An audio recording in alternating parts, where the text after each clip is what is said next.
welcome to another session where we are going to continue our discussion on basic differential equations and how they can be used to model growth and decay problems.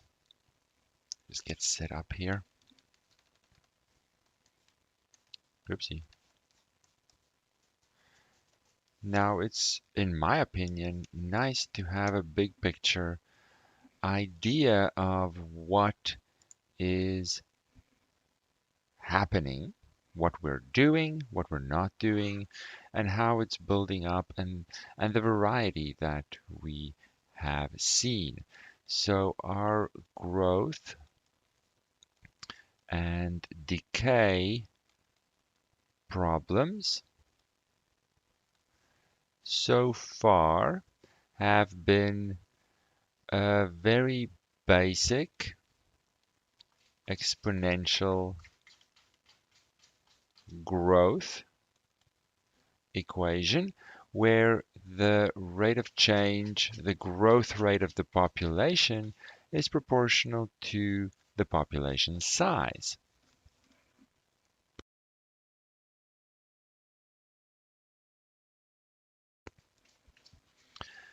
Secondly, we flip that around to radioactive decay that had the same differential equation, but we now had a decay constant being negative, but the decay rate, the rate of change, is still proportional to how much of the substance of the material is left.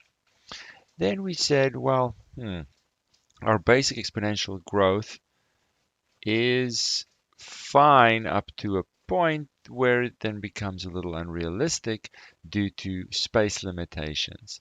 So we changed the differential equation and looked at exponential growth with some sort of capacity built in, where the rate of change, the growth rate, was now proportional to the difference between the capacity and the population size. And we saw then that, yeah, there now is this capacity built in, that it approaches steadily, and it's a more realistic aspect at a late stage in the population's growth. So that was good. Then we looked at another decay situation, you can call it, with Newton's law of cooling. Those are O's, where the temperature changes at a rate proportional to the difference between that and some room temperature, let's call it T, or some ambient temperature, whatever the situation may be. And we looked at turkey cooling down, coffee cooling down, and so on. So number 3 and number 4 are very similar, and you can certainly make them look identical by building in, or by not building in, the sign in the proportionality constant is built into it. By sort of extracting that and always making the constant positive and manually putting a negative there, we can make them look identical. But we didn't do that for 1 and 2, so I didn't want to do that here. Today we're just going to do one more, and I'll call them concentration problems. And then the only thing that's left to do is look at how do we combine 1 and 3 to a more realistic population growth model. But I just wanted to do a quick one today and add these concentration problems because they're not the same as anything we've seen before, yet we still have a fairly simple differential equation. So let's see what these guys are like. Now, admittedly, I don't think there's any need to do this in general. I think by way of a couple of examples, we'll get the idea of what these models are doing, and we'll keep the example extremely simple. Of course, if we increase the complexity of the question, then the differential equation is going to adjust accordingly, and they can get complicated very quickly.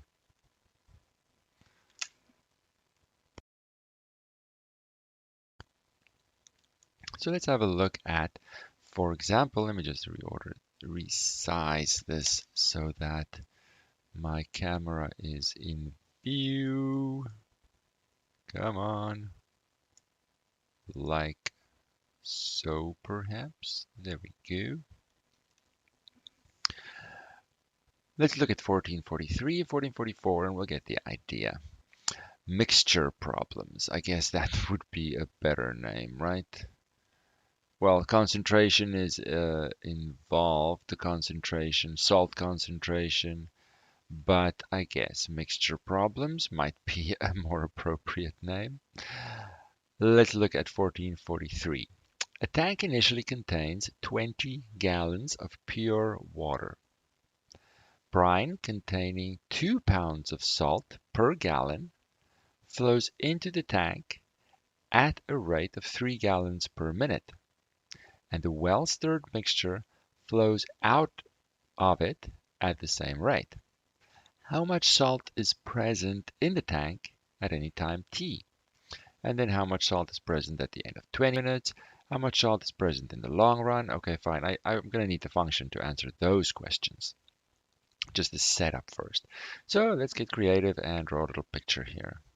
So I can visualize what is happening. A picture always does so much good. Gives me time to just settle into the question and see what is happening. So, some stuff's coming in, some stuff's going out. In a way, to make it simple, 3 gallons per minute will be coming in, and the mixture flows out at the same rate.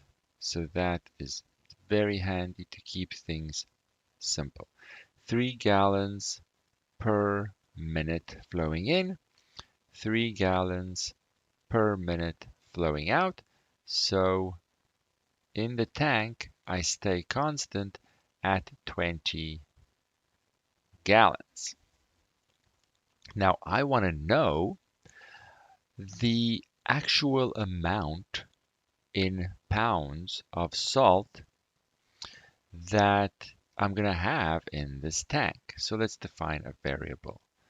Let's say y represents the amount of salt in the 20 gallon, was it a tank?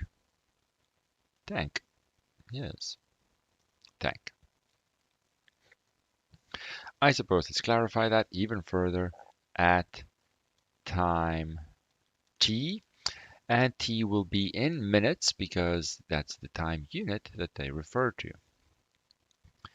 In minutes.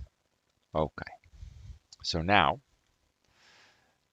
how do we come up with an equation that models, that describes this situation?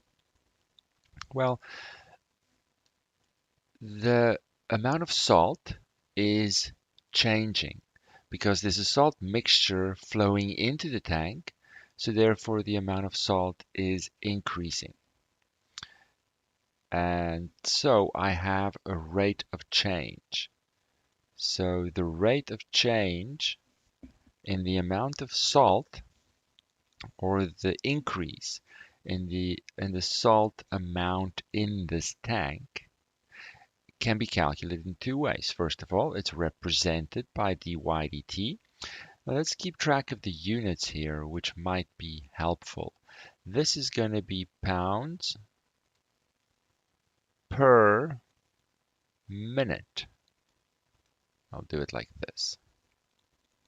Pounds per minute. Because y is in pounds and time is in minutes.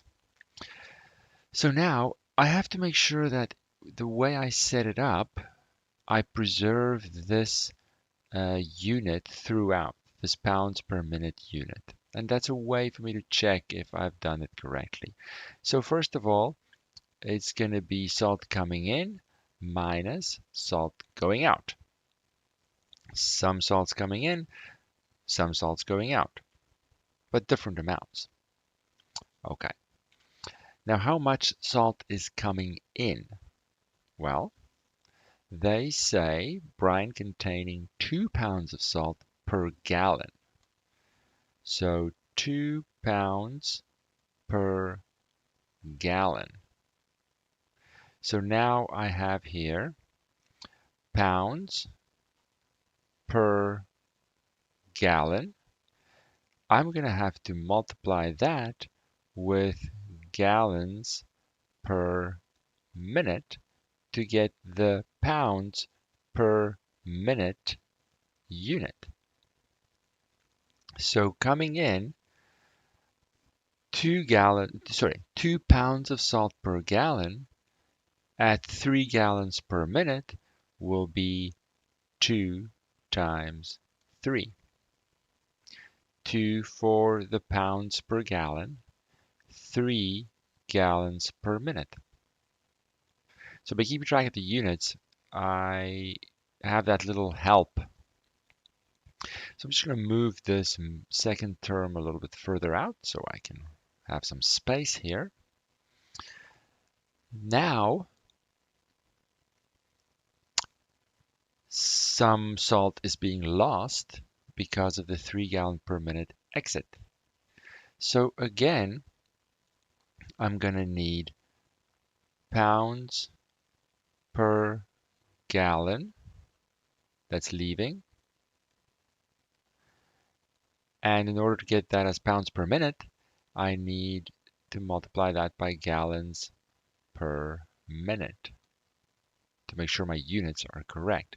So now what is leaving here? Sure, okay, the 3 is going to be the gallons per minute that is going out, sure. But how much here in pounds per gallon are going out?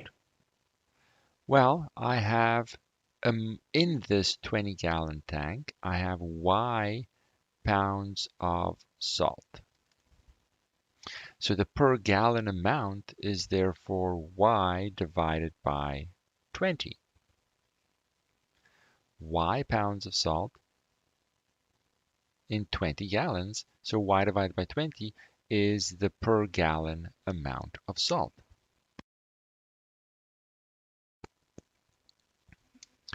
So there is our differential equation. Let's rewrite this to dy dt 6 minus, now the fraction is a little unfortunate, 3y over 20.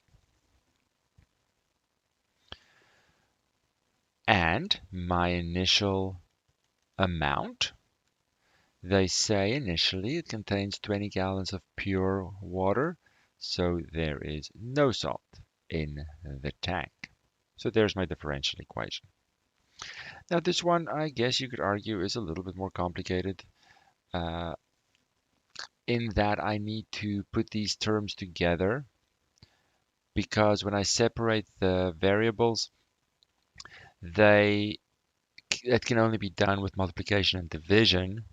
So I can't just move the 3y over 20 to the other side. That's not how it's done. It doesn't work. So I have to put these terms together over a common 20 perhaps. So I have 120 minus 3y. Then I'll take the 120 minus 3y to the y side, and 1 over 20 can stay, and dt goes to the right, and then I integrate. So I guess it's a little bit slight step in complexity up.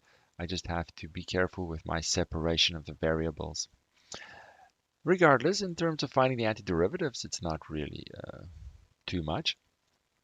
I can guess and check my way through this. Is going to be the natural log of 120 minus 3y. Again, not worrying about the absolute values when they eventually won't be an issue, just keeping it nice and simple.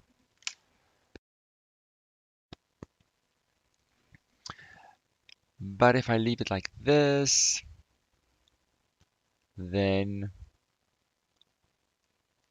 I'm not going to get exactly this target when I take the derivative. The derivative of this is going to be 1 over the something times negative 3. There's no negative 3 there. So I'm going to have to catch that negative 3 when it pops out. And 1 over 20t plus my constant I'll just put over there. So yeah, it doesn't look great, and we're running out of space, so we'll see how it goes. Now I will just get that negative 1/3 away by multiplying throughout by negative 3. So I'll get negative 3 over 20t plus, I'm going to number this constant C1 and then just update the constant. I know it's not the same constant, but it's still a constant. And for convenience, we really don't have to worry about what that constant looks like. Not right now. Then I'll do one more line. 120 minus 3y equals e to the negative 3 over 20t plus c2. And again, we're going to have a more convenient integration constant, as we have done many times before.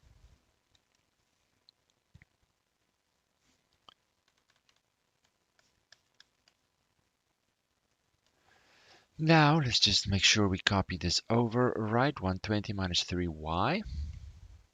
120 minus 3y equals me to the negative 3 over 20t. Negative 3 over 20t. And we now have the fact that I have nothing in the beginning. So if I plug in 0 for y, I'll show that there. I get 0 for t as well, making that exponential portion 1. This is 0. So m is 120 in this case. And I have to just isolate y to get a nice function, which we chose to not do this time. Plug it in. I have my general solution there. I can plug in the initial condition right away. Doesn't really matter. I have a 120 here as well, e to the negative 3 over 20t. And so 3y is 120 minus 120. Nice and convenient looking in this case because I had a simple initial condition.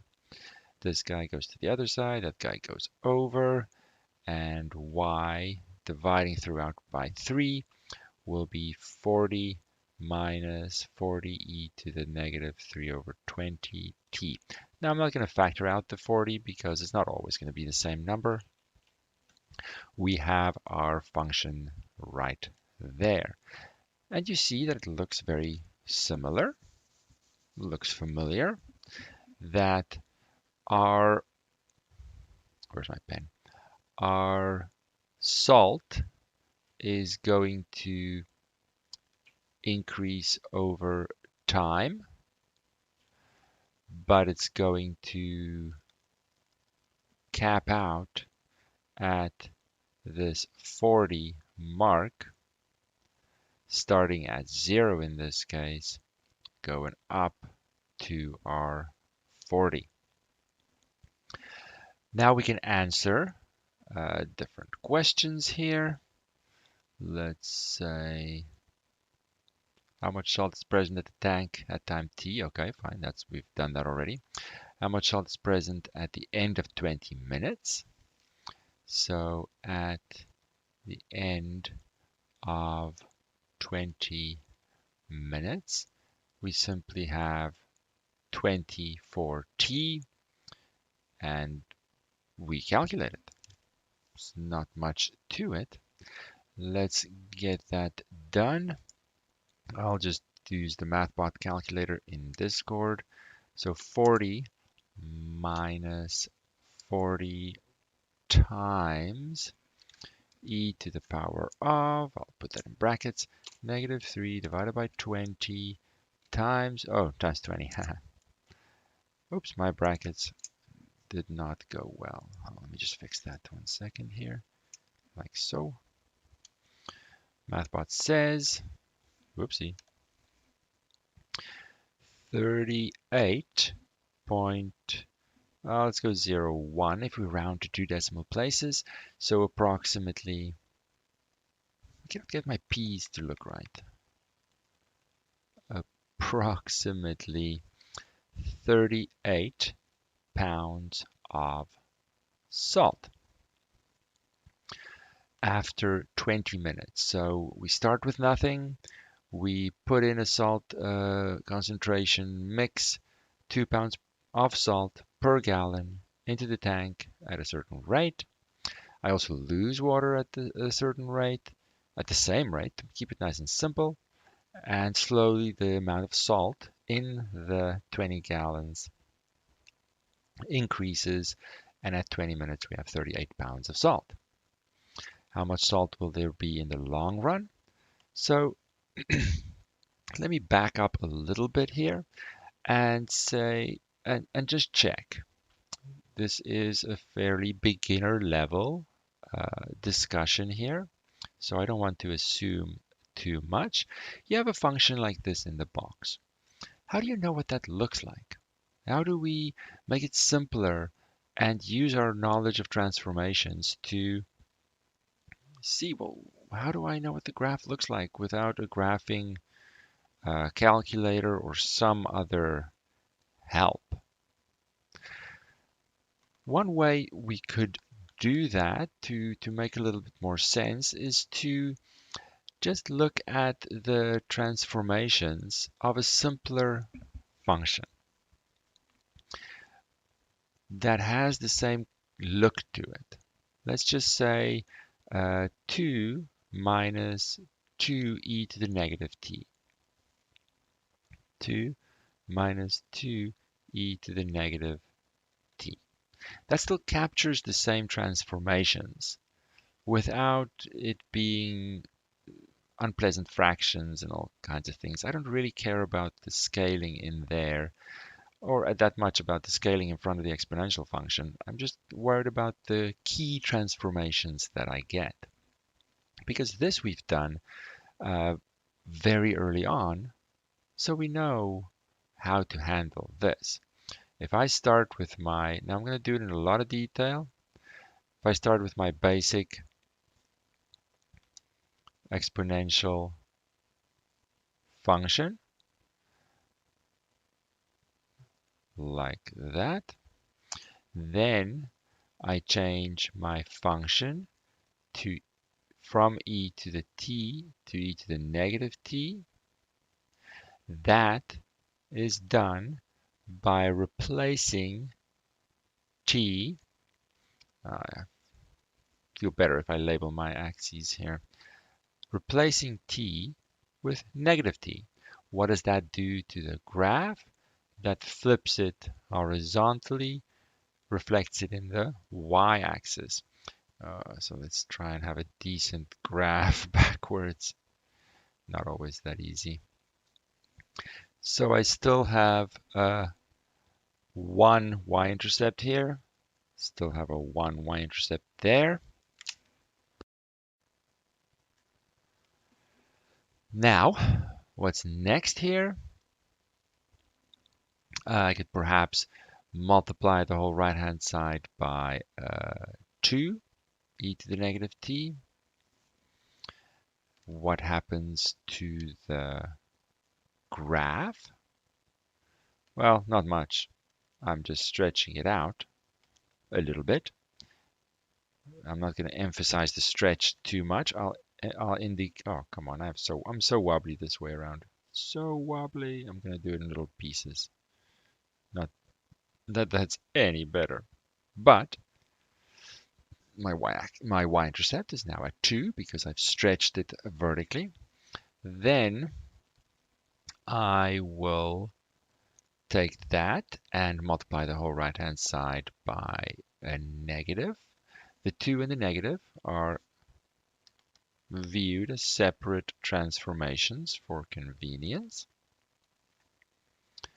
What happens now? That is a reflection of this graph, the previous graph, in the t-axis. It's a vertical reflection. So that is going to put it over here with the new y-intercept being at negative 2. Then I am done by simply adding 2 to the end, and that gives us the same original function. What happens to my previous graph? It's a vertical shift up, and now this horizontal asymptote becomes visible at 2. Shift up, the y-intercept is, whoopsie, now going to sit at 0. Come on, buddy, you can do it. There we go. And there we see how it's approaching the added number, which in our example is 40, and it starts at 0. Of course, the left side doesn't matter because time is positive, and we get this graph shape.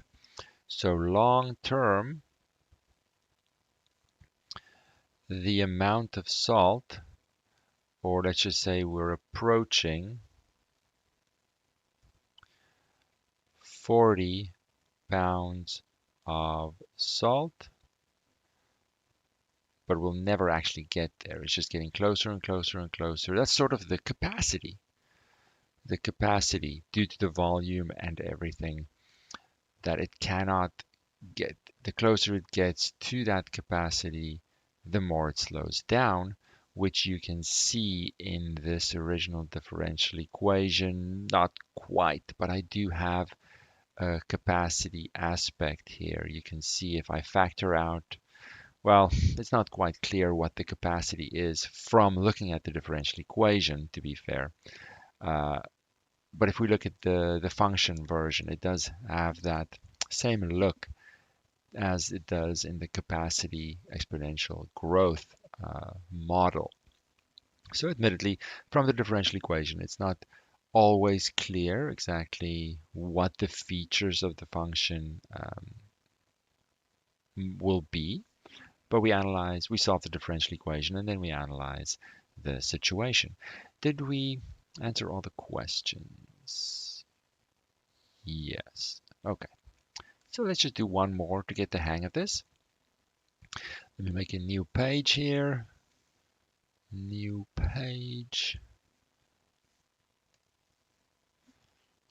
for our new question, which is going to be extremely similar, just to solidify, what was this number?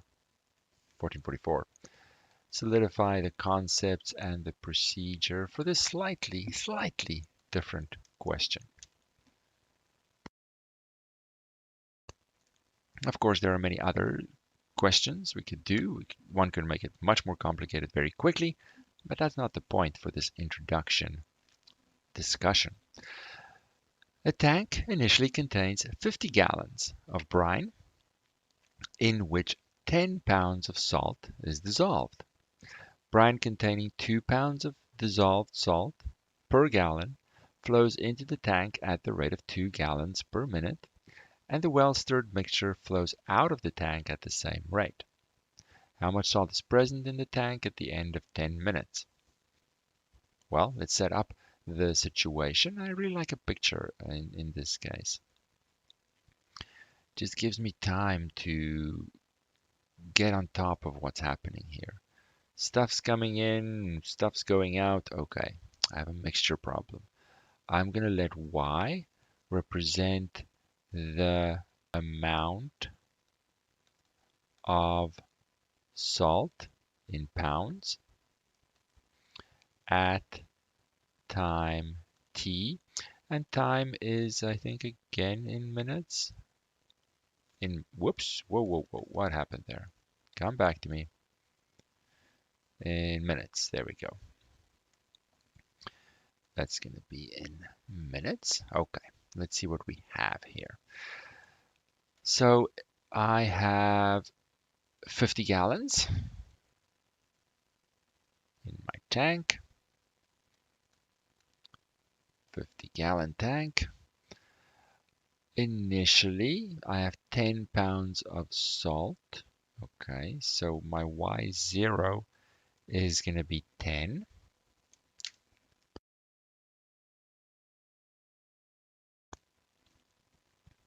All right. Then I have brine coming in. It contains 2 pounds of salt per gallon. So 2 pounds per gallon coming in at a flow rate of 2 gallons per minute. 2 gallons per minute. And it's flowing out at the same rate of 2 gallons per minute. So I'm going to keep track of, let's say here, the net rate of change is going to be equal to the rate of change coming in minus going out, the rate of change of the amount of pounds of salt. So that's going to be dy dt, and my units will be pounds per minute. So I need to make sure that when I'm looking at the flow in, I'm looking at pounds of salt per minute. They tell me the pounds per gallon is 2 pounds per gallon at a flow rate of 2 gallons per minute. So therefore, 2 times 2 pounds per minute minus out will be, well, I need to find the pounds per gallon, and then I'm going to multiply that by the 2 gallons per minute. Pounds per gallon, well, in the 50-gallon mixture, I have Y pounds. So it's going to be Y over 50 pounds per gallon, the actual salt per gallon, times 2 gallons per minute flow rate. And there we have our differential equation. So dy dt equals 4 minus y over 25 will simplify, and our initial value is 10. There we go.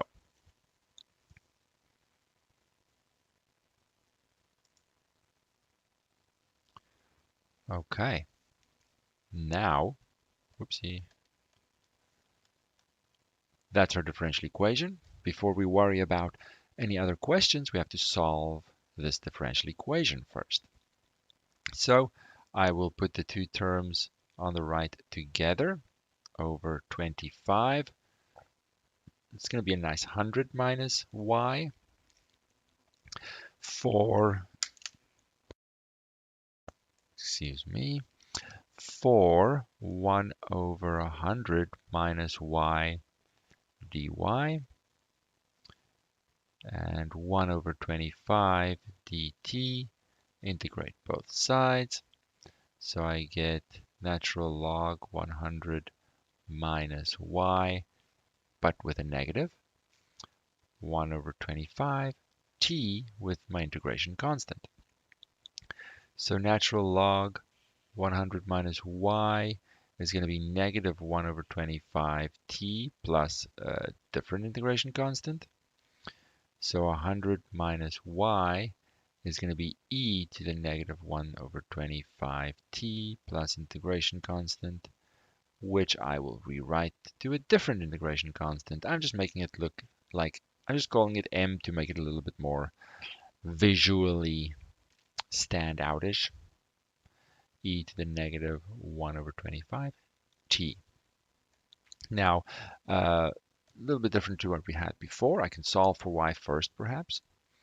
Y is going to be 100 minus me to the negative 1 over 25 t.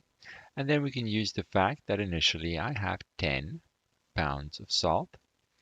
So I plug in the 10 into my general solution, and that gives me my integration constant value. Whoops, I have not t here, I have 0 here, making that a 1. So m is 90.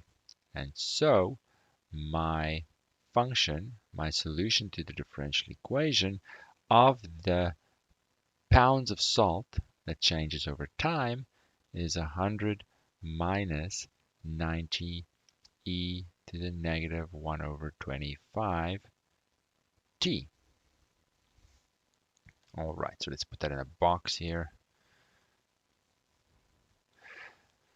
Now, we don't have to graph this terribly accurately, but I do want to know where in this function is the quote-unquote capacity. It comes from this vertical shift in my transformations. It comes from this vertical shift in my transformations. So when I look at this new function, I see when I do transformations on this, if I really want to, the vertical shift that will happen is going to be this 100. So my capacity here is 100. I'm not starting at 0, I'm starting at 10. And there's my function. I don't have to look at these little bit more unpleasant numbers to understand what the transformations are doing to get the graph. Now, what are they asking? They are asking for how much salt is present in the tank at the end of 10 minutes.